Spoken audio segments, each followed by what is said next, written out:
Hello students, welcome back to our channel. मैं हूं doctor Mohini Walia और अभी हम स्टडी कर रहे हैं हमारी यूजीसी नेट की marathon series.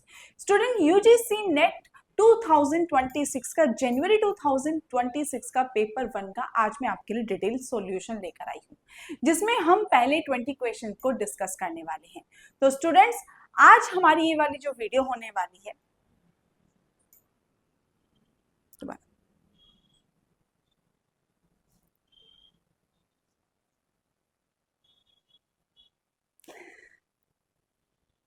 Hello students, welcome back to our channel. मैं हूं डॉक्टर मोहिनी वालिया और अभी हम स्टडी कर रहे हैं हमारी यूजीसी नेट की मैराथन सीरीज। स्टूडेंट, आज मैं आपके लिए लेकर आई हूं यूजीसी नेट जनवरी 2026 का पेपर 1 का डिटेल सॉल्यूशन। स्टूडेंट, आपको पता है कि जो हमारा पेपर 1 है उसमें आपके टोटल 50 क्वेश्चंस हैं। आप जानते हैं ये वाली चीज कि जब हम जनवरी 2026 की बात कर रहे हैं तो वहां पर जो आपका पेपर 1 है उसमें आपके टोटल 50 क्वेश्चंस हैं। अब स्टूडेंट, ये तो पॉसिबल नहीं है कि एक ही क्लास में आपके 50 क्वेश्चंस को डिटेल एक्सप्लेनेशन के साथ समझाया जा सके, तो हमने इसी क्लास को क्या किया है, 3 पार्ट्स में डिवाइड कर दिया है। पार्ट 1 में हम हमारे 20 क्वेश्चंस को यहाँ पर डिस्कस करेंगे। पार्ट 2 में हम हमारे 15 क्वेश्चंस को डिस्कस करेंगे एंड रेस्ट पार्ट 3 में हम हमारे रेस्ट 15 क्वेश्चंस को डिस्कस करेंगे और साथ साथ हम थर्ड क्लास में क्या करेंगे, एक क्विक रिवीजन भी लेंगे जो हमारे इन सभी क्वेश्चंस का एक क्विक रिवीजन होगा। तो स्टूडेंट्स, इसके साथ साथ आपको एक बात का और ध्यान रखना है, कई बार एग्जाम में क्या होता है, आपके जो प्रीवियस क्वेश्चंस होते हैं वो पूछे नहीं जाते हैं, लेकिन उनके कॉन्सेप्ट को रिपीट जरूर किया जाता है। तो आपको अब यहाँ पर करना क्या है, इस वीडियो में आपको क्वेश्चन के आंसर्स पे फोकस नहीं करना है बल्कि उसके कॉन्सेप्ट पर फोकस करना है। तो स्टूडेंट्स, अगर आप ये वाली वीडियो को देखना चाहते हैं, समझने के लिए बिल्कुल रेडी हैं और साथ साथ आपने हमारी यूजीसी नेट की मैराथन सीरीज को फॉलो कर रखा है, हमारी सीरीज को फॉलो कर रखा है, तो स्टूडेंट्स आपको ये वीडियो बिल्कुल एंड तक देखनी है, क्योंकि ये वीडियो के बीच में मैं आपको एग्जाम ओरिएंटेड प्रिपरेशन टिप्स भी बताने वाली हूँ और साथ साथ आपके एलिमिनेशन ट्रिक्स को भी आपके साथ डिस्कस करने वाली हूँ। तो स्टूडेंट्स, अगर आप ये वीडियो देखने में इंटरेस्टेड है और आपको लगता है कि ये वीडियो आपके लिए थोड़ी सी भी हेल्पफुल होने वाली है, तो जल्दी से चैनल को सब्सक्राइब कर लीजिए और साथ साथ बेल आइकन को तो प्रेस कर ही लीजिए स्टूडेंट्स, क्योंकि आप इससे क्या होगा, आपके जो अपडेटेड नोटिफिकेशंस है वो आपसे मिस नहीं होंगे। तो चलिए, बिना अपना टाइम वेस्ट करते हुए हम स्टार्ट करते हैं आज की हमारी क्लास। तो आज की हमारा फर्स्ट क्वेश्चन स्टूडेंट्स, हमारे यहाँ पर आपके सामने आ गया है हमारा first question, that is DI. DI क्या होता है स्टूडेंट्स, ये हमारा डेटा इंटरप्रिटेशन होता है।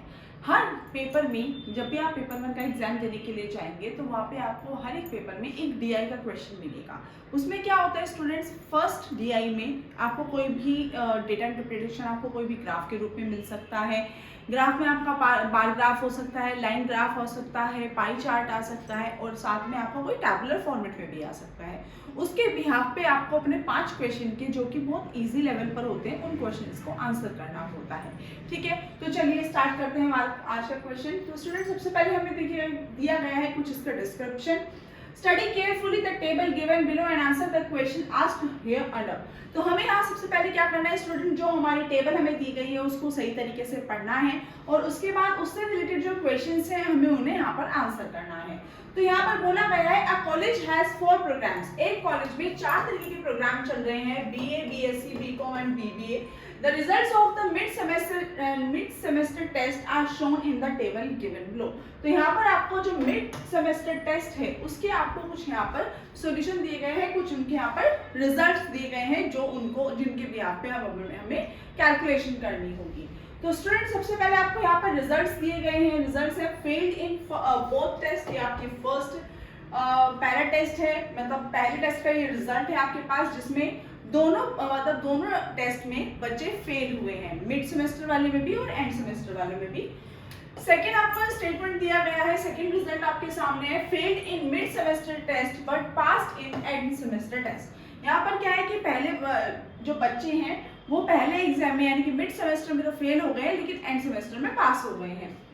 थर्ड स्टेटमेंट आपको दिया गया है कि मिड सेमेस्टर में तो वो पास हो गए हैं लेकिन फेल हो गए हैं वो एंड सेमेस्टर में, ठीक है। तो ये हमारे पास थर्ड रिजल्ट हो गया। और फोर्थ रिजल्ट हमारे पास है कि वो बच्चे हैं हमारे पास जो बच्चे दोनों सब्जेक्ट में पास हो गए हैं, ठीक है। तो स्टूडेंट आपके पास टोटल सब्जेक्ट यहाँ पर हो गए और साथ साथ आपको यहाँ पर क्या दे रखा है, आपके कुछ कोर्सेज दे रखे हैं, BA, BSc, BCom and BBA. ये आपके 4 प्रोग्राम्स हैं जो आपके एक कॉलेज में चल रहे हैं, तो उनके भी आप पे अब आपको आंसर करना है। तो सबसे पहले तो हम क्या कर लेते हैं स्टूडेंट्स, सबसे पहले हम इन सारे प्रोग्राम्स का टोटल कर लेते हैं, सम कर लेते हैं, क्योंकि स्टूडेंट टोटल हमारे लिए बहुत ही ज्यादा जरूरी होने वाला है सारे सभी के सभी क्वेश्चंस में। तो सबका जब हम टोटल करते हैं तो उनका टोटल क्या आएगा, 28 प्लस 14 प्लस 6 प्लस 64। इनको टोटल कर लेते हैं। 8 प्लस 4 12, 12 प्लस 6 बताइए स्टूडेंट्स क्या होगा, 12 प्लस 6 आपका हो जाएगा 18, 18 plus 4 22, 2 carry 2, 2 plus 2 4, 4 plus 1 5, 6 plus 5 11। तो यहाँ पर आपके टोटल स्टूडेंट्स कितने हो गए हैं, जो बीए में पढ़ रहे हैं वो है 112। बात करते हैं बीएससी की, तो बीएससी का भी टोटल कर लेंगे। 3 plus 2 5, 5 plus 7 12, 12 plus 5 17, carry 1, 2 plus 1 2 plus 1 3, 3 plus 1 4, 4 plus 1 5, 5 plus 5 10। तो यहाँ पर आपके टोटल स्टूडेंट्स हो जाते हैं जो आपके बीएससी में स्टडी कर रहे हैं, that is 107, that is 107। Next हम बीकॉम के ऐड कर लेते हैं स्टूडेंट्स। तो बीकॉम के जब हम ऐड करेंगे तो आएंगे 8 प्लस 7 15, 15 प्लस 9, 15 प्लस 9 आपके हो जाएंगे 24, 24 प्लस 6 इज 30, 30 का 3, 30 का 0 कैरी 3, 3 प्लस 1 4, 4 प्लस 4 8। तो यहाँ पर आपके टोटल स्टूडेंट्स बीकॉम में कितने हो जाएंगे 80। उसके बाद हम बात कर रहे हैं स्टूडेंट्स बीबीए की, तो बीबीए का भी हम यहाँ पर टोटल कर लेते हैं। 7 plus 3 10, 10 plus 5 15, 15 plus 6 21, 1 carry 2, 2 plus 2 4, 4 plus 1 5, 5 plus 1 6, 6 plus 7 that is 30। तो हमारे यहाँ पर टोटल कितना आ गया 131। तो स्टूडेंट्स आपको यहाँ पर समझ में आया होगा, जो हमारे टोटल स्टूडेंट्स हैं वो हमने यहाँ पर मेंशन कर दिए हैं। दैट इज बीबीए में है आपके 112, बीएससी में आपके 107, बीकॉम में आपके 80 और बीबीए में है आपके 131, ठीक है। चलिए अब हम फर्दर कैलकुलेशन करते हैं। If the number of students passing a test be considered a criterion for comparison of difficulty level of 2 test. हमें यहाँ पर बताना है कि इन 2 टेस्ट में आपका डिफिकल्टी लेवल कौन सा रहा है। Then mid-semester test of which of the following program was the least difficult? Mid-semester test को हम कंपेयर करते हुए हमें ये बताना है कि कौन सा टेस्ट आपका लीस्ट रहा है, लीस्ट डिफिकल्ट रहा है।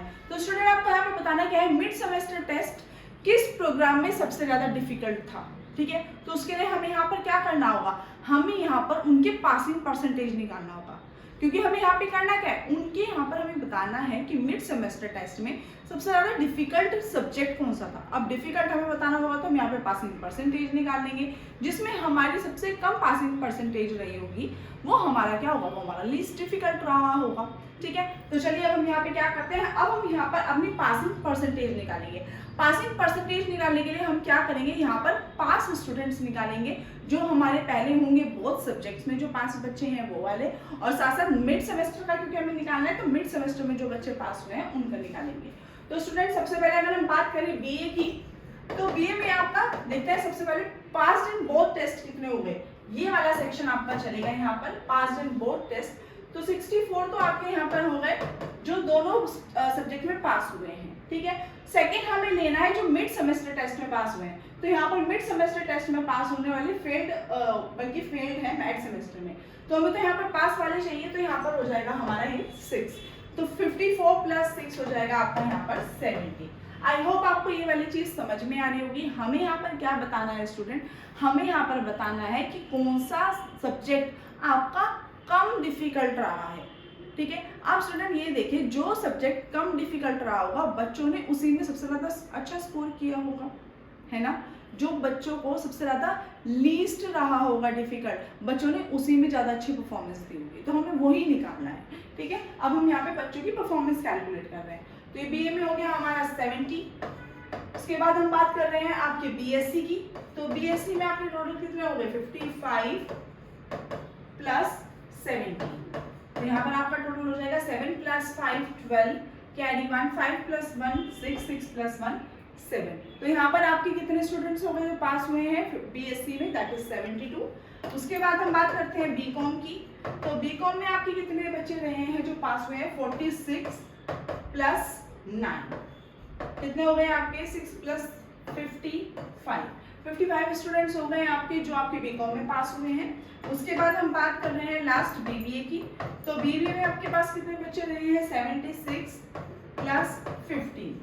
तो इनको टोटल कर लेंगे 6 + 5 11 कैरी 1 7 + 2 9, यानी कि 91 स्टूडेंट्स आपके रहे हैं बीबीए में। अब स्टूडेंट्स हमें यहाँ पर करना क्या है, अब हमें यहाँ पर उनकी पासिंग परसेंटेज निकालनी है।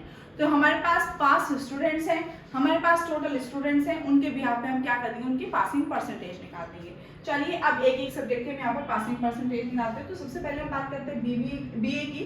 तो बीए में आपके जो पास स्टूडेंट्स हैं वो हैं आपके 70, कितने पर 112। तो 112 × 100 कर दीजिए इसकी कैलकुलेशन, 112 7000 मल्टीप्लाई कीजिए, इनको हम कैलकुलेट करेंगे 6 जा चला जाएगा आपका, दैट इज इनको करेंगे 6 2 × 12 कैरी 1 7 6 672 यहाँ पर आपका टोटल आता है। ठीक है, अब इसको हम फिर से कट करेंगे 8 2 0 280। तो ये वाली वैल्यू आपकी चली जाएगी ट्वाइस तक, 2 2 × 4 2 2, अगेन करेंगे 6 7 - 2 5, डेसिमल लगाएंगे यहाँ पर हम 0 बढ़ाएंगे तो ये वाला हमारा वैल्यू 5 तक चला जाएगा।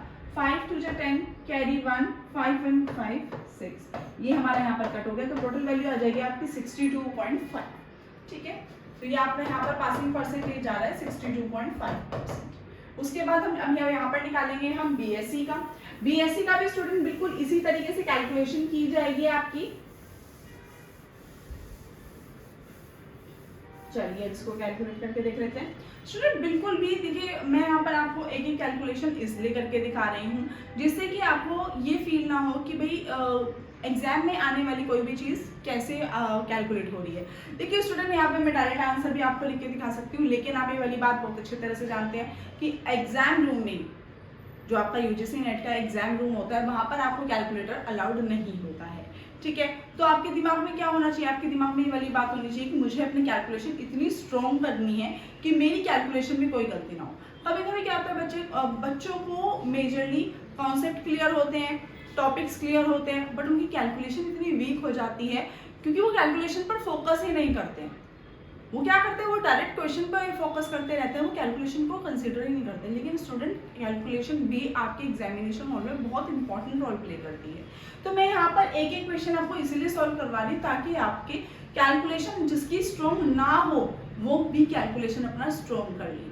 क्योंकि स्टूडेंट, अगर आपकी हर एक की पॉइंट आपके स्ट्रॉन्ग होने के बाद भी अगर आपकी कैलकुलेशन स्ट्रॉन्ग नहीं है तो ट्रस्ट में आपका आंसर सही नहीं आएगा।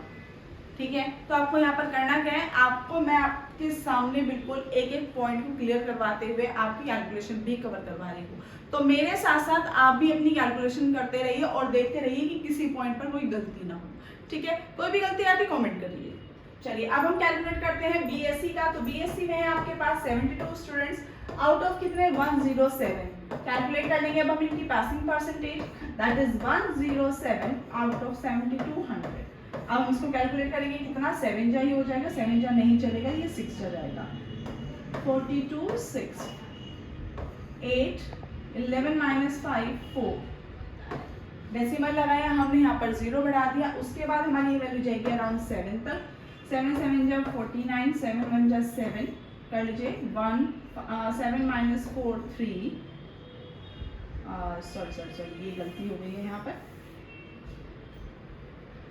12 - 10 - 2 8, 11 - 4 11 - 4 11 1 2 3 4 8 7, इधर आएगा आपका 7, ये वैल्यू आएगी। अब 7 से मल्टीप्लाई करेंगे तो 7 7 जा 49 एंड 7 1 जा 7।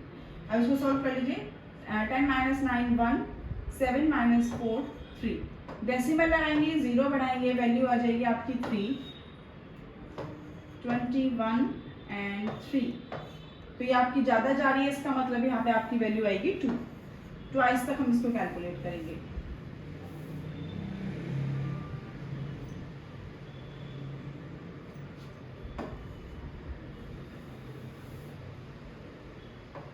10 माइनस 9 1 7 माइनस 4 3 डेसिमल लगा हुआ है, 0 बढ़ा दिया। अब ये हमारा कितना जाएगा, ये हमारा ट्वाइस तक जाएगा।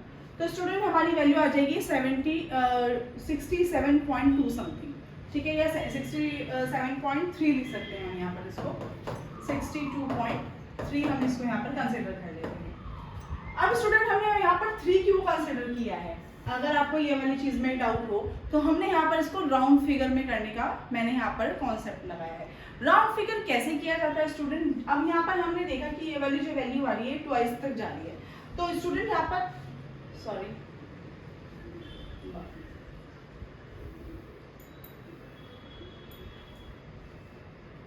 देखिए स्टूडेंट, अब यहाँ पे क्या है 67.2 तक जा रहा है, हम यहाँ पर ट्वाइस तक इसको कैलकुलेट करेंगे तो 7 2 जा 14 एंड 2 1 जा 2।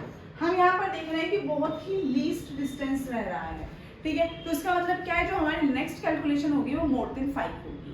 तो स्टूडेंट्स अगर यहाँ पर 67.24 होता है तो हम इसको जब राउंड फिगर करेंगे तो ये वैल्यू आएगी 67.2, लेकिन अगर यहाँ पर 67.25 यानी कि इससे ज्यादा हो जाता है तो हम इसको एक ऐड कर देते हैं, यानी कि 67.3 हो जाएगा, ठीक है। तो ये हमारा राउंड फिगर कंसेप्ट होता है स्टूडेंट, बहुत बार हमें स्कूल में समझाया भी गया है, शायद आपके माइंड से निकल रहा होगा, अगर नहीं है, अगर आपको क्लियर है तो बहुत अच्छी बात है, अगर क्लियर नहीं है तो प्लीज हमें कमेंट करके बता दीजिएगा, मैं फिर भी आपको ये वाली चीज अगली क्लास में बहुत ज्यादा डिस्क्राइब करके बता दूंगी, ठीक है।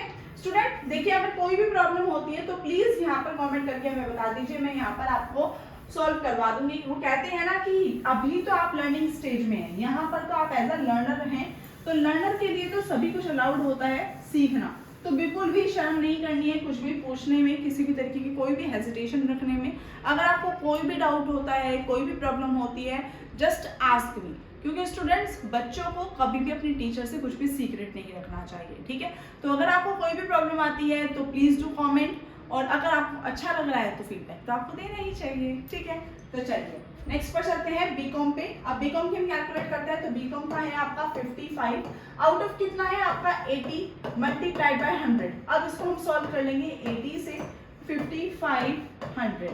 अब इसको सॉल्व करेंगे तो हमारी वैल्यू क्या आएगी, 6 j हमारा जाएगा, तो 6 j आएगा 8 6 जा 48, 0 15 माइनस 8 7, 0 बढ़ा लेंगे, ठीक है। तो अब यहाँ पर हमारा कितना जाएगा, ये फिर से हमारा 8 जो चला जाएगा, 8 8 जा 64, 10 माइनस 4 6, डेसिमल लगा देंगे, 0 बढ़ाएंगे, 8 7 जा 56, 4 डेसिमल लगा हुआ है, 0 बढ़ा लेंगे, 8 4 जा, तो हमारी ये वैल्यू आ जाएगी 68.74, ठीक है। चलिए अब हम निकालते हैं हमारी बीबीए की कैलकुलेशन। बीबीए की कैलकुलेशन भी आपकी बिल्कुल इसी तरीके से कैलकुलेट की जाएगी, ठीक है। तो बीबीए में आपके पास इस वक्त जो पासिंग परसेंटेज है उसमें पास स्टूडेंट्स है 91 आउट ऑफ 131, तो इसकी भी हम कैलकुलेट कर देंगे, तो 131 9100 सॉल्व कीजिए। जब हम इसको सॉल्व करेंगे तो ये हमारी फिर भी हमारी कितनी टाइम्स जाएगी स्टूडेंट्स, ये भी हमारी 6 टाइम में जाएगी, 6 1 जा 6 6 3 जा 18 कैरी 1 6 1 जा 6 प्लस 7 786 हो जाएगा, 4 10 माइनस 8 2 124 0। अब इसको हम फिर से कैलकुलेट करेंगे तो स्टूडेंट ये भी हमारा क्या होगा 9 टाइम्स जाएगा, 9 टाइम्स में जब हम इसको करेंगे तो 6 9 1 जा 9 9 3 जा 27 2 9 1 जा 9 9 प्लस 2 11, 10 माइनस 9 1 13 माइनस 7 6 हो गया आपका, ये डेसिमल लगाया 0 बढ़ाया। अब यहाँ पर हम इसको कैलकुलेट करेंगे तो ये वाली वैल्यू हमारी अराउंड 4 तक जाएगी या 5 तक करके देख लेते हैं, 5 1 जा 5 5 3 जा 15 कैरी 1 5 प्लस 1 6, नहीं ये हमारा थोड़ा सा ज़्यादा जा रहा है तो ये हमारा 4 तक जाएगा। लेकिन स्टूडेंट हम यहाँ पर देख रहे हैं कि ये हमारी जो वैल्यू आई है 655 इसके बहुत ही ज़्यादा नियरेस्ट आई है, तो इसका मतलब क्या है कि जो इससे अगली वैल्यू आएगी, अगर हम यहाँ पर 4 लिख लेते हैं, 4 से कैलकुलेट करते हैं तो ये हमारी वैल्यू जो अगली कैलकुलेशन होगी वो मोर देन 5 होगी, ठीक है। ये 5 प्लस ही होने वाला है, तो इसको हम यहाँ पर राउंड फिगर करके लिख सकते हैं 69.5%, ठीक है। ये स्टूडेंट एग्जाम में आपके लिए क्या होता है, ये थोड़ा सा राउंड फिगर करने से आपको कैलकुलेशन करने में इजी पड़ जाता है, ठीक है। तो स्टूडेंट्स हम यहाँ पे करना क्या है, अब हमें यहाँ पर बताना है कि जो आपका सबसे ज्यादा लीस्ट डिफिकल्ट रहा है, तो लीस्ट डिफिकल्ट आपका यहाँ क्या रहा है, जिसमें आपकी लीस्ट परसेंटेज रही है, तो लीस्ट परसेंटेज सॉरी जिसमें आपकी हाईएस्ट परसेंटेज रही है, ठीक है। हमें यहाँ पर बताना है जो आपका लीस्ट वो रहा होगा लीस्ट डिफिकल्ट, उसमें बच्चों ने सबसे ज्यादा अच्छा स्कोर किया होगा, है ना। जो लीस्ट डिफिकल्ट रहा होगा उसमें हाईएस्ट परफॉर्मेंस मिली होगी, क्योंकि स्टूडेंट अगर कोई एग्जाम डिफिकल्ट नहीं होता, कम डिफिकल्ट होता है, तो उसमें बच्चा क्या करता है, बहुत अच्छा परफॉर्म करता है। और अगर कोई एग्जाम बहुत ज्यादा डिफिकल्ट आ जाता है, यानी हाईएस्ट डिफिकल्ट होता है, तो उसमें बच्चा क्या करता है, थोड़ा सा लो परफॉर्मेंस उनकी रह जाती है। तो यहाँ पर हमें क्या देखना है, लीस्ट डिफिकल्ट देखना है। इसका मतलब क्या है, हमें हाईएस्ट परसेंटेज देखनी होगी। तो सबसे ज्यादा हाईएस्ट परसेंटेज आपकी किस में है, ये वाली आपकी हाईएस्ट परसेंटेज है, तो वो किसकी है, बीबीए की है। तो इसका मतलब क्या हो गया, आपका आंसर क्या हो गया, BBA, that is D option will be the right answer. Student आपको यहाँ पर लग रहा होगा कि एक सिंगल क्वेश्चन करने में इतना ज्यादा टेंट्रम्स है, इतना ज्यादा कैलकुलेशन है, कैसे होगा, बिल्कुल होगा स्टूडेंट। यहाँ पर मैंने आपको बहुत ही क्लियर वे में समझाया है, एक एक की पॉइंट्स को आपको समझाया है, इसलिए आपको थोड़ा सा डिफिकल्ट लेंथी लग रहा है, बट ये लेंथी नहीं है। अगर आप इसको प्रैक्टिस के साथ और अकेले में बैठ के फटाफट से करेंगे तो ये जल्दी से होता चला जाएगा। बस आपको करना क्या है, आपको क्वेश्चन में क्या पूछा गया है, एटलीस्ट क्वेश्चन की जो लैंग्वेज है आपको बेसिकली वो समझने की जरूरत होती है, ठीक है। चलिए फोकस करते हैं हमारे नेक्स्ट क्वेश्चन पे। नेक्स्ट क्वेश्चन आपका क्या कहता है, Which program has the lowest passing percentage? यहाँ पे पूछा गया है lowest passing percentage in end semester test। किसमें, end semester test में आपकी जो lowest passing percentage है, इसका मतलब क्या है, अब हमें यहाँ पे क्या निकालना होगा, जो हमारे end semester में सबसे कम बच्चे पास हुए हैं उनकी परसेंटेज निकालना है, ठीक है। तो यहाँ पे सबसे पहले हम क्या करेंगे, हम यहाँ पर एंड सेमेस्टर को लेकर, अभी तो हमने क्या किया था, मिड सेमेस्टर को लेकर पास परसेंटेज निकाली थी, अब हमें एंड सेमेस्टर को लेकर पास परसेंटेज निकालनी है। तो अभी यहाँ पे हम क्या करेंगे, बीए के हमने यहाँ पर स्टूडेंट्स लिए, टोटल स्टूडेंट्स हो गए आपके 64। अब हमने पहले क्या लिया था, मिड सेमेस्टर के टेस्ट लिए थे, अब हमें लेने हैं एंड सेमेस्टर के टेस्ट। तो यहाँ पर हम क्या करेंगे, 64 + 14 करेंगे, तो कितना आ जाएगा आपका ये 78, ठीक है। अब यहाँ पर हम नेक्स्ट क्या करेंगे, अब नेक्स्ट आपका किया जाएगा बीएससी। बीएससी में है आपके टोटल 55 + 12 दैट इज 67। बीकॉम की बात करें तो बीकॉम में आपके पास है total 46 + 8 that is 54। And BBA की बात करें तो बीबीए में आपके पास है 76 + 30 दैट इज 89, ठीक है। ये आपके टोटल स्टूडेंट्स हो गए जो आपके एंड सेमेस्टर में पास बच्चे हैं, ठीक है। एंड सेमेस्टर में जो बच्चे पास हुए हैं, अब हमें उनकी पासिंग परसेंटेज निकालनी है, ठीक है। तो हमारे पास बीए के कितने स्टूडेंट्स थे जो पास हुए थे, वो थे हमारे पास 112। हमारे पास बीएससी के कितने बच्चे थे जो टोटल स्टूडेंट्स थे, दैट इज 107। बीकॉम में हमारे टोटल स्टूडेंट्स थे 80 और हमारे साथ साथ बीबीए में कितने थे 131 टोटल हमारे स्टूडेंट्स थे। अब हम इनकी क्या करते हैं, पासिंग परसेंटेज निकाल लेते हैं। बीए के टोटल स्टूडेंट्स हैं 78 आउट ऑफ 112 मल्टीप्लाइड बाय 100। कर लीजिए इसको फिर से कैलकुलेट, 112 / 78 100।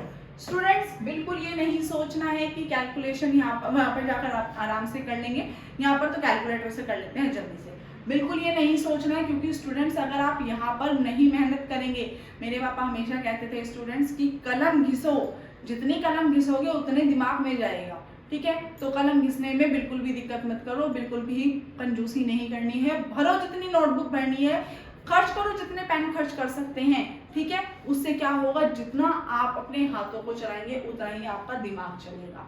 तो आपको यहाँ पर क्या करना है, आपको जितना ज्यादा हो सके उतना ज्यादा लिखना है, जितना ज्यादा हो सके उतनी ज्यादा कैलकुलेशन करनी है, फोकस करना है। तो स्टूडेंट यहाँ पर बिल्कुल भी कंजूसी नहीं करनी है, मैं यहाँ पर कैलकुलेशन कर रही हूँ, आप अपने साथ कैलकुलेशन करते रहिए और साथ साथ मैच करते रहिए कि कोई कैलकुलेशन में मिस्टेक तो नहीं हो रही है। चलिए अब हम देखते हैं 112 को जब हम यहाँ पर मल्टीप्लाई करेंगे 7800 से, जब इसको डिवाइड करेंगे तो हमारी वैल्यू क्या आ जाएगी। सबसे पहले हम इसको 6 टाइम्स करेंगे, 6 2 = 12, कैरी 1, 6 1 = 6 + 7 6 8 0 1 फिर से हम यहाँ पर मल्टीप्लाई करेंगे तो ये हमारा जाएगा 9 जा तक, 9 2 जा 18, 9 1 जा 9 2 जा 18, कैरी 1, 9 1 जा 9, 9 प्लस 1 10, कैरी 1, 9 1 जा 9, 9 प्लस 10 दैट इज 72। डेसिमल लगाया, फिर से 0 बढ़ा दिया। अब यहाँ पर हमारी वैल्यू क्या हो जाएगी, ये 6 टाइम्स 6 से हम मल्टीप्लाई करेंगे, 6 2 जा 12, carry 1, 6 plus 1 7, 6, 10 minus 2 that is 8, 11 minus 5, 11 minus 7,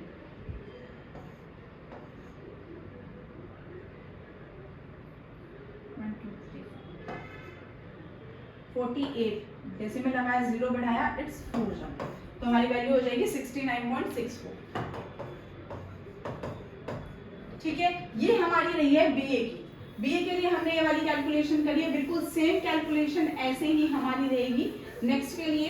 तो स्टूडेंट्स आपको भी मेरे साथ साथ कैलकुलेट करते जाना है, और जो जितनी जल्दी यहाँ पर कैलकुलेट करके हमें बताएगा उतना ही उसको यहाँ पर चलिए हम एक चॉकलेट प्रोवाइड कराएंगे। ठीक है, तो आपको यहाँ पर क्या करना है, जल्दी से मेरे से पहले यहाँ पर अपनी कैलकुलेशन करके मुझे बता दीजिए, कमेंट करके जल्दी बताइए कौन सी कैलकुलेशन सबसे पहले आ रही है।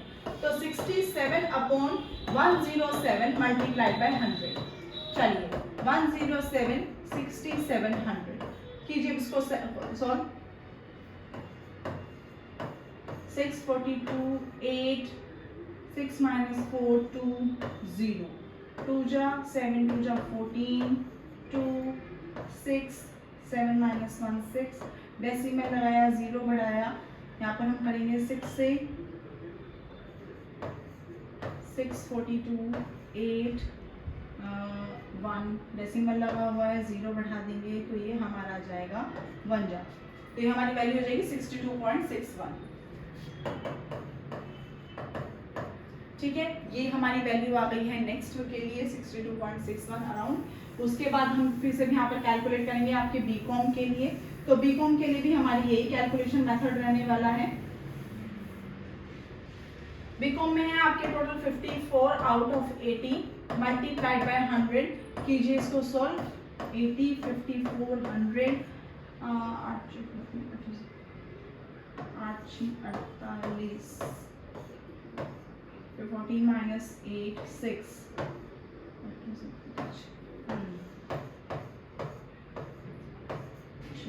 डेसिमल लगाया 0 बढ़ाया, 8 डेसिमल लगा हुआ है 0 बढ़ा लिया, तो हमारी वैल्यू हो जाएगी 67.47। ठीक है, नेक्स्ट अब हमारा रह गया है बीबीए का कैलकुलेट करना। बीबीए में देखिए कितने स्टूडेंट्स हैं आपके, बीबीए में आपके स्टूडेंट्स हैं 89 आउट ऑफ 131 मल्टीप्लाइड बाय 100, कीजिए इसको सोल्व। 131 89 100, ये हमारा सबसे पहला जाएगा 6 जाती, 6 जा से हम इसको कैलकुलेट करेंगे। ठीक है, 6 1 जा 6, 6 जा 786, 4 0 1, 0 लगा हुआ है, मतलब एक 0 है तो उसको हम उतार लेंगे, तो यहाँ पर हमारा फिर जाएगा 7 जैसे,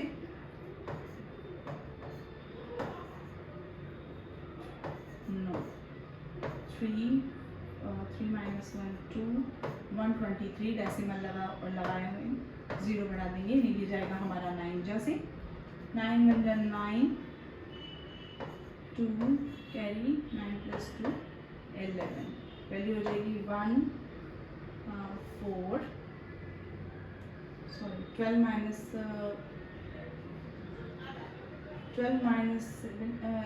7 हो जाएगा आपका 5 51 with 0, मल्टीप्लाई करेंगे आपका चला जाएगा ये 3 जा, ये आपका जाएगा 3 जा, तो आपकी वैल्यू हो जाएगी 67.93।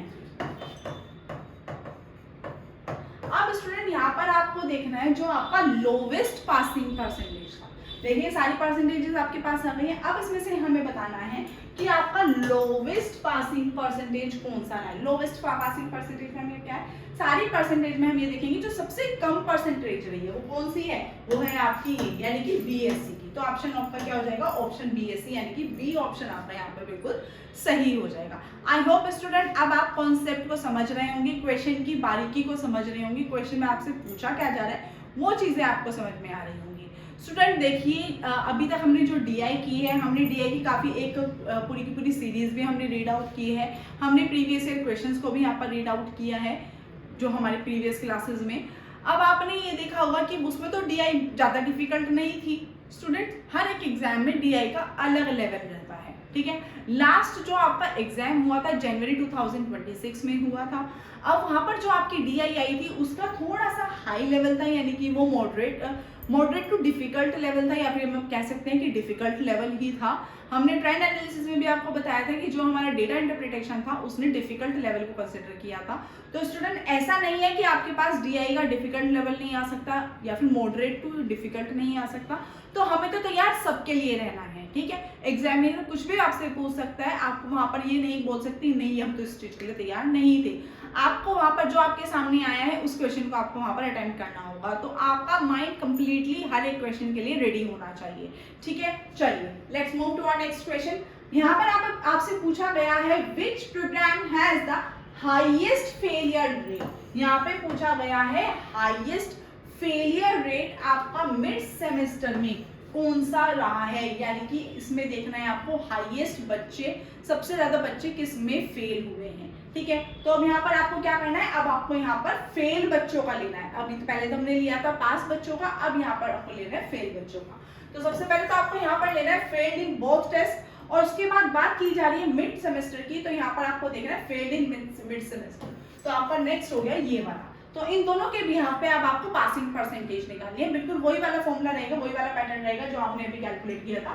टोटल बीबीए के स्टूडेंट्स थे आपके 112, टोटल बीएससी के आपके यहाँ पर स्टूडेंट्स थे 107, टोटल बीकॉम के स्टूडेंट्स थे 80 और टोटल आपके बीबीए के स्टूडेंट्स थे 131, ठीक है। तो इनके बिहाफ पे बिल्कुल वही वाली कैलकुलेशन करते हुए अब हमें क्या करना है, अब हमें यहाँ पर अपने फेल्ड स्टूडेंट्स का निकालना है। तो बीए में आपके टोटल फेल्ड स्टूडेंट्स कितने हैं, फेल्ड स्टूडेंट्स टोटल है 28 प्लस एंड मिड सेमेस्टर में फेल होने वाले हैं 14, 8 प्लस 4 12 कैरी 1 यानी कि 42।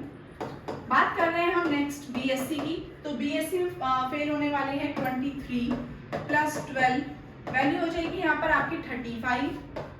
नेक्स्ट आता है आपका बीकॉम, बीकॉम में आपके कितने हैं 17 प्लस 8 दैट इज 25, और लास्ट है आपका बीबीए, बीबीए में आपके कितने स्टूडेंट्स हैं 27 प्लस 30,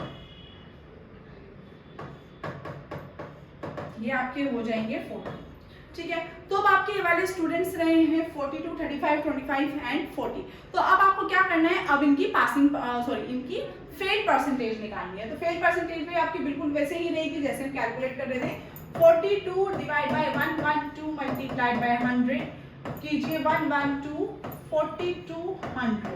सबसे पहले इसको सॉल्व करेंगे, 3 जा जाएगा 3 2 जा 6 3 1 जा 3 3 1 जा 3, 10 माइनस 6 4, 11 माइनस 3 8, ये हो गया।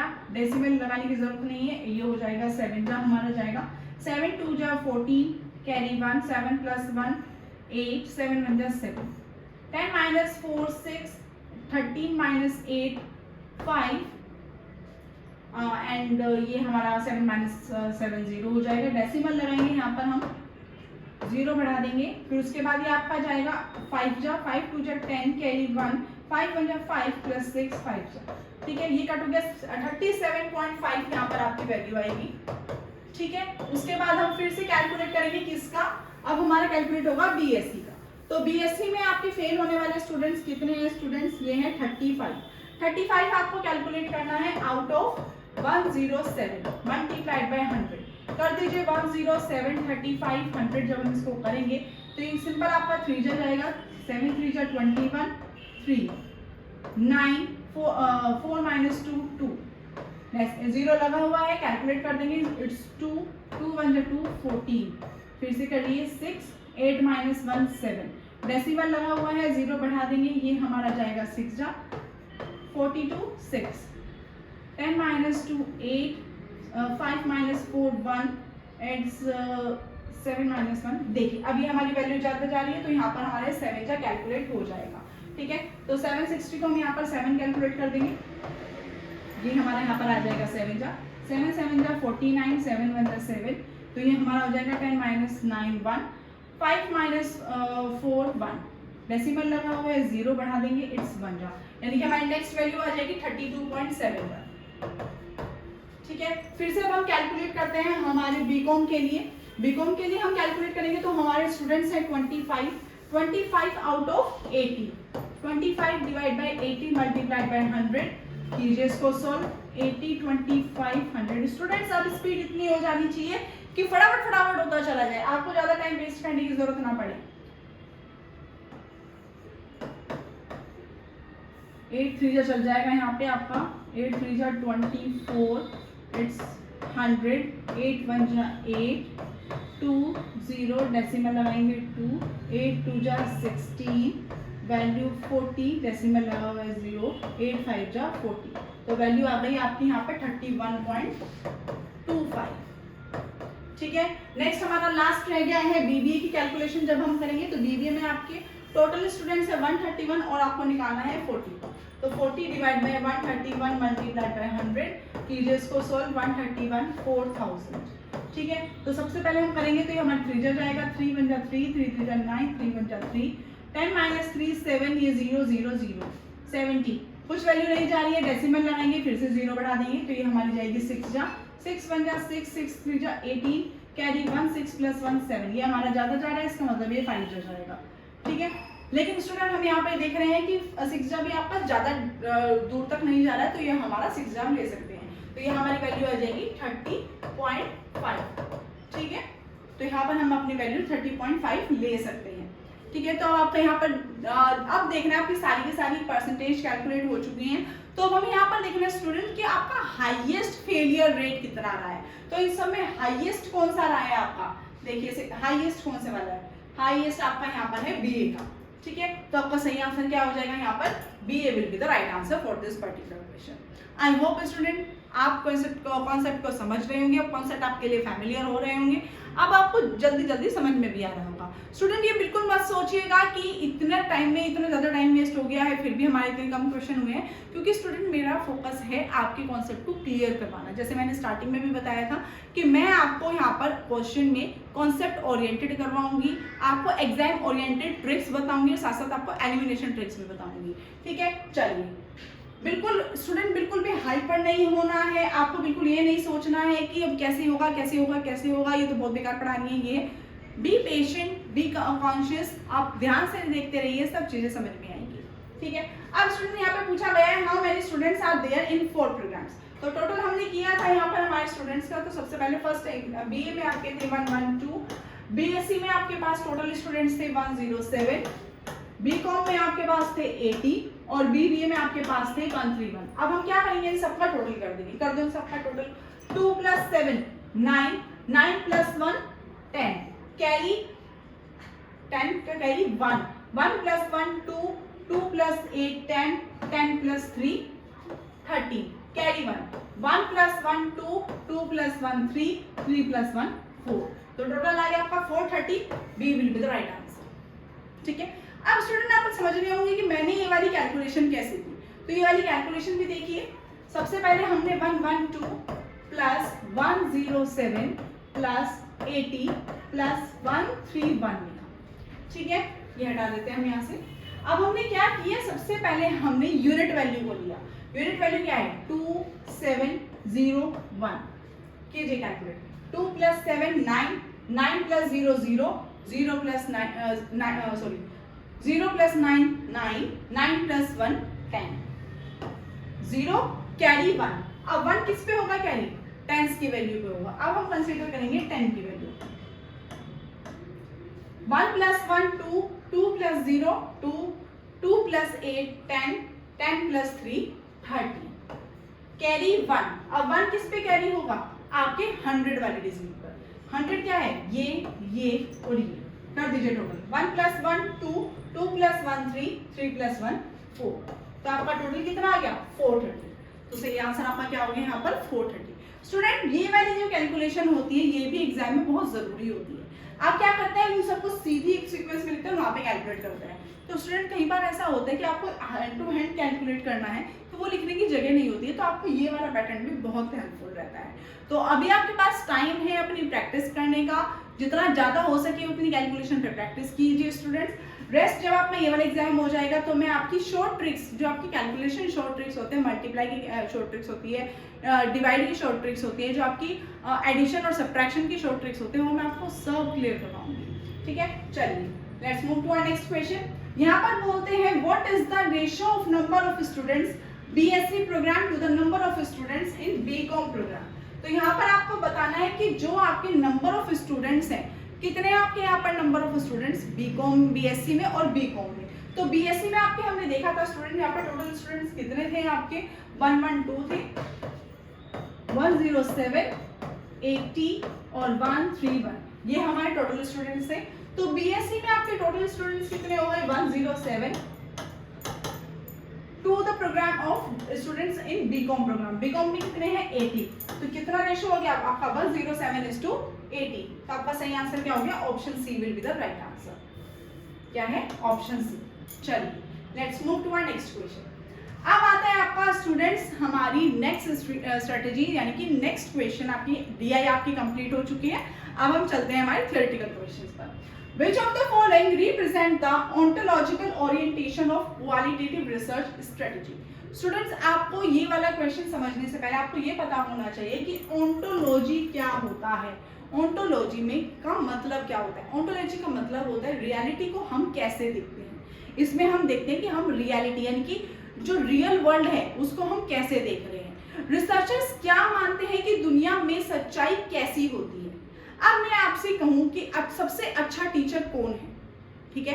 अगर मैंने एक बच्चे से पूछा कि सबसे अच्छा टीचर क्या है, कौन होता है सबसे अच्छा टीचर, तो एक बच्चा बोलेगा जो मुझे सबसे ज्यादा प्यार करता है, दूसरा बच्चा बोलेगा जो सबसे ज्यादा अच्छा पढ़ाता है, तीसरा स्टूडेंट बोलेगा जो हमारे साथ फ्रेंडली होता है। तो यहाँ पर क्या है, सब अपने अपने अकॉर्डिंग क्वेश्चन का आंसर कर रहे हैं। सबके क्वेश्चन सबके आंसर्स अलग अलग है, कोई भी सेम नहीं दे रहा है। इसका मतलब ये नहीं कि सेम नहीं दे रहे हैं तो उनके आंसर गलत हैं, नहीं, वो उनकी सोच है, वो उनका एक एक्सपीरियंस है। तो यहाँ पर स्टूडेंट्स हम देखते हैं कि जो बच्चे जिस भी तरीके का रियलिटी यानी कि ओंटोलॉजी में हम किसी भी तरीके की अगर रिसर्च कर रहे हैं तो उसमें हम ये देखते हैं कि हमारे रियल वर्ल्ड में किस तरीके के आंसर्स हमें मिलते हैं, यानी कि हमारी सच्चाई हमें क्या देखने को मिलती है, हमें वहां से रिस्पॉन्स कैसा मिल रहा है। और इसी रिस्पॉन्स को हम जो कहते हैं उसको बोलते हैं कंस्ट्रक्शनिज्म। क्या बोलते हैं उसको, कंस्ट्रक्शनिज्म, ठीक है। यानी कि कंस्ट्रक्शनिज्म क्या हो गया आपका, रियलिटी में रियलिटी और मीनिंग लोग अपने एक्सपीरियंस और सोसाइटी के साथ बनाते हैं। आपको ये वाली पता होगा कि जो रियलिटी वर्ल्ड होता है वहाँ पे जो लोग होते हैं वो अपनी हर एक चीज़ को अपने एक्सपीरियंस और अपनी फीलिंग्स के अकॉर्डिंग एक्सप्रेस करते हैं। अब मैंने अगर पूछा कि सबसे अच्छा टीचर कौन है तो वो उसने कहा कि ये वाली मैम है। अब उसने ये वाली मैम का नाम क्यों लिया, कुछ एक्सपीरियंस किया होगा उसने, कुछ उसने फील किया होगा उनके रिगार्डिंग, तभी तो उसने उस टीचर का नाम लिया। तो यहाँ पर क्या होता है, कंस्ट्रक्शनिज्म में हम यहाँ पर लोगों की फीलिंग्स और इमोशंस को कंसिडर करते हुए उनके एक्सपीरियंस के अकॉर्डिंग यहाँ पर अपनी रिसर्च को यूटिलाइज करते हैं। तो ये जो रिसर्च होती है यही हमारी क्या है, यहाँ पर हम फीलिंग्स को स्टडी कर रहे हैं स्टूडेंट। किसको स्टडी कर रहे हैं, फीलिंग्स को, इमोशंस को, एक्सपीरियंस को। तो जब भी हम अपने इन सब चीजों को कंसिडर करते हैं तो वो हमारी क्वालिटेटिव रिसर्च होती है, ठीक है। वो क्या हो जाती है, आपकी क्वालिटेटिव रिसर्च हो जाती है, क्योंकि क्वालिटेटिव रिसर्च में भी हम लोगों की सोच, फीलिंग्स, एक्सपीरियंस को कंसिडर करते हैं। आई होप ये वाली चीज आपको क्लियर हुई होगी। चलिए नेक्स्ट चलते हैं, which term is not related to computer hardware. अब स्टूडेंट यहाँ पे आपसे पूछा गया है कि कौन सी ऐसी टर्म है जो आपके कंप्यूटर हार्डवेयर से रिलेटेड नहीं होती है। तो स्टूडेंट यहाँ पर सबसे पहले अगर हम बात करें बस, तो बस आपका कंप्यूटर हार्डवेयर होता है। ये एक तरीके का क्या होता है कि आपका हार्डवेयर कम्युनिकेशन पाथवे होता है, ठीक है। इससे आपकी कम्युनिकेशन पास होती है। ये आपको कंप्यूटर सीपीयू मेमोरी और इनपुट आउटपुट के बीच में एक डाटा को जोड़े रखने के लिए एक जगह देता है, ठीक है। यहाँ पर डेटा एक जगह से दूसरी जगह लेके जाने के लिए ये हमारा जो होता है सीपीयू और इनपुट आउटपुट डिवाइस के बीच में ये अपनी जगह रखता है, ठीक है। तो ये वाला आपका सॉफ्टवेयर नहीं है, ये भी आपका हार्डवेयर ही होगा। स्विच स्विच आपने देखा होगा, सॉकेट्स जो होते हैं वो भी लगाने वाले होते हैं, वो भी आपका हार्डवेयर होता है। माउस भी आपका हार्डवेयर होता है, बट विंडो क्या होती है, विंडो होती है जो हमारे कंप्यूटर के अंदर चल रही होती है, ठीक है। सॉफ्टवेयर प्रोग्राम होते हैं, आप सब जानते होंगे, आपके पास विंडोज बहुत सारी होती है, 1 2 3 4 अप टू 11 13 16, अब तो पता नहीं कितनी सारी आ गई हैं। चलिए let's move to our next question. यहाँ पे बोला गया है students arrange the following pairs of standard deviation and total numbers of samples pertaining to different samples of distribution in the decreasing order of their standard error। अब यहाँ पे आपको students क्या दिया गया है, यहाँ पे आपको आपकी कुछ वैल्यूज दी गई हैं, उनके बिहाफ पे आपको क्या करना है, उनके बिहाफ पे आपको अपनी स्टैंडर्ड एरर कैलकुलेट करनी है, ठीक है। स्टैंडर्ड एरर जब आप यहाँ पर कैलकुलेट करेंगे तो आप उसको यहाँ पर अरेंज करेंगे डिक्रीजिंग ऑर्डर में। तो सबसे पहले हम यहाँ पर अपना स्टैंडर्ड जो आपका स्टैंडर्ड एरर है उसका एक फॉर्मूला लिख लेते हैं। तो स्टैंडर्ड एरर का जो फॉर्मूला होता है वो है आपका ये, यानी कि standard deduction divide by under root N, ठीक है। अब इसके भी यहाँ पे हम सभी को कैलकुलेट करना शुरू कर देते हैं। ए को जब हम कैलकुलेट करेंगे तो स्टैंडर्ड डिडक्शन है आपकी 1.6 डिवाइड बाय टोटल नंबर है आपकी 16, कर लीजिए 1.6, ठीक है। अंडर रूट 16 है, इसको हम सॉल्व करेंगे तो वैल्यू आएगी 4, बेसिक यूनिट आया 0 बढ़ाया, इसको हम इसको कट करेंगे तो ये हमारी आ जाएगी 0.4, ठीक है। b हम अगर कैलकुलेट करेंगे तो b की वैल्यू है 1.5 अपॉन रूट 25, कर लीजिए इसको सॉल्व, 1.5 रूट डिवाइड बाय 5 यानी कि 0.3, जब इसको कट करेंगे तो 0.3 आ जाएगा ना आपका। c को भी ऐसे ही हम कैलकुलेट कर लेंगे, c का है 0.6 डिवाइड बाय 36, तो 0.6 divide by 6 that is 0.1। d को ऐसे ही कैलकुलेट कर लेंगे 1.4 divide by 49, that means 1.4 divide by 7 0.2, ये हमारी वैल्यू आ गई, ठीक है। अब हमें यहाँ पे क्या करना है स्टूडेंट, डिक्रीजिंग ऑर्डर में लगाना है। डिक्रीजिंग ऑर्डर का मतलब क्या होता है, बड़े से छोटा। तो सबसे बड़ा क्या है आपका 0.4 यानी कि a के बाद क्या है 3, 4 के बाद 3 आता है ना यानी कि b, 3 के बाद 2 यानी कि d, और लास्ट में 1 यानी कि c। तो आपका यहाँ पर सीक्वेंस क्या बना है A B D C, that is option 2 will be the right answer for this particular question. Student ऐसे क्वेश्चन आपको एग्जाम में बहुत बार देखने को मिलेंगे, बहुत ऐसे क्वेश्चन पूछे जाते हैं, तो बिल्कुल भी घबराना नहीं है क्वेश्चन को देखकर, ठीक है। चलिए नेक्स्ट क्वेश्चन आता है स्टूडेंट्स आपके पास असर्शन और रीजन का है। यहाँ पर आपको क्या बोला गया है, फर्स्ट स्टेटमेंट दिया गया है the term validity and invalidity do not apply to inductive argument. Student यहाँ पर बोला गया है कि जो आपकी वैलिडिटी है और जो इनवैलिडिटी है वो दोनों की दोनों आपकी अप्लाई नहीं होती है इंडक्टिव आर्ग्यूमेंट पे। ये स्टेटमेंट आपकी बिल्कुल सही की गई है, क्योंकि इंडक्टिव आर्ग्यूमेंट पे हम सिर्फ और सिर्फ वैलिडिटी को देखते हैं, इनवैलिडिटी को हम अप्लाई नहीं करते हैं, ठीक है। इंडक्टिव आर्ग्यूमेंट पे सिर्फ और सिर्फ वैलिडिटी देखा जाता है, ठीक है। चलिए नेक्स्ट करते हैं हमारा reason. In an inductive argument the conclusion does not have sufficient ground in the premises. बिल्कुल सही बात की गई है स्टूडेंट, यहाँ पर प्रीमाइसेस का एक्चुअली क्या रिजल्ट आने वाला है वो हम यहाँ पर नहीं लेते हैं, ठीक है। इंडक्टिव रीजनिंग में हम क्या देखते हैं, हम अपने जनरल रूल को बनाते हैं।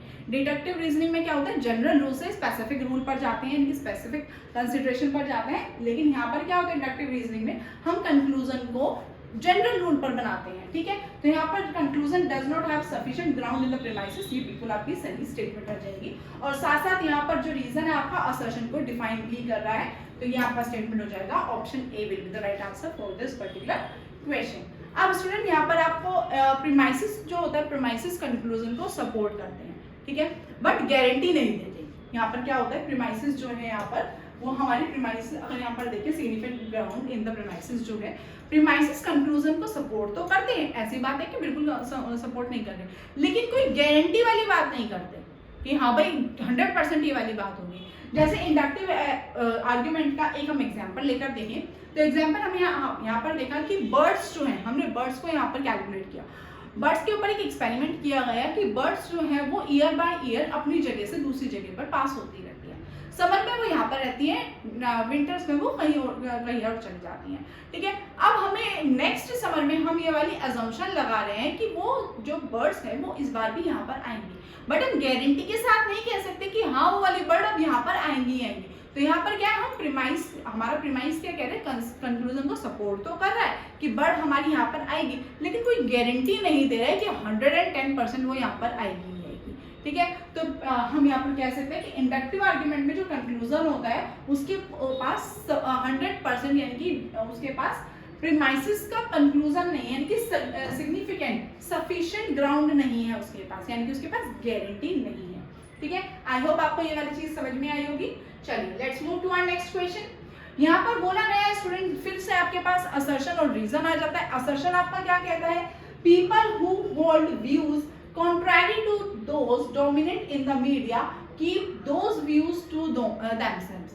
यहाँ पर क्या कहता है, मीडिया के अपोजिट व्यूज रखने वाले लोग अक्सर चुप रहते हैं।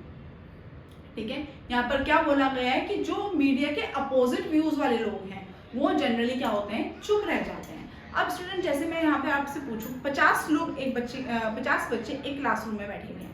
ठीक है, मैंने कोई स्टेटमेंट दी, उसमें से 45 स्टूडेंट्स मेरी स्टेटमेंट से एग्री कर रहे हैं, सबने हाथ उठा के सही कर दिया, हाथ उठा के बोल दिया कि नहीं मैम ये वाला चीज ठीक है। ठीक है, अब बाकी के 5 बच्चे जो उनके अपोज भी होंगे तो मेजोरिटी देख के क्या करेंगे, वो चुप हो जाएंगे। तो यही स्टेटमेंट यहाँ पर बोली गई है कि जो people who hold views contrary to those dominant in the media keep those views to themselves, वो अपने व्यूज को मतलब दूसरे व्यूज को भी अपने ऊपर हावी कर लेते हैं। ठीक है, रीजन क्या कहते हैं, सच पीपल फियर आइसोलेशन और सेपरेशन फ्रॉम दोस्त अराउंड देम। उन लोगों को क्या लगता है, उनको लगता है कि अगर हमने कुछ कहा, हमने कोई भी अपोजिशन किया तो मैं इन सबसे अलग हो जाऊंगा। अगर 45 बच्चों में से अगर एक जो रेस्ट 5 बच्चे हैं उनमें से कोई भी एक खड़े होकर बोल देते कि नहीं मैम ये वाली चीज गलत है, तो यहाँ पर क्या, फिर मैं क्या कह सकती हूँ, बाकी सबको तो आ गया, तुम्हें अकेले नहीं है। तो वहां पे उसको आइसोलेशन होने का डर रहता है, वहां पे उसको डर होता है कि मैं यहाँ अकेला ना पड़ जाऊं। ठीक है, तो यहाँ पर उसको सेपरेशन होने का और आइसोलेशन होने का डर रहता है। तो ये बिल्कुल सही स्टेटमेंट है। तो साथ साथ आपका असर्शन भी सही है, रीजन भी सही है, और साथ साथ आपका जो रीजन है वो आपके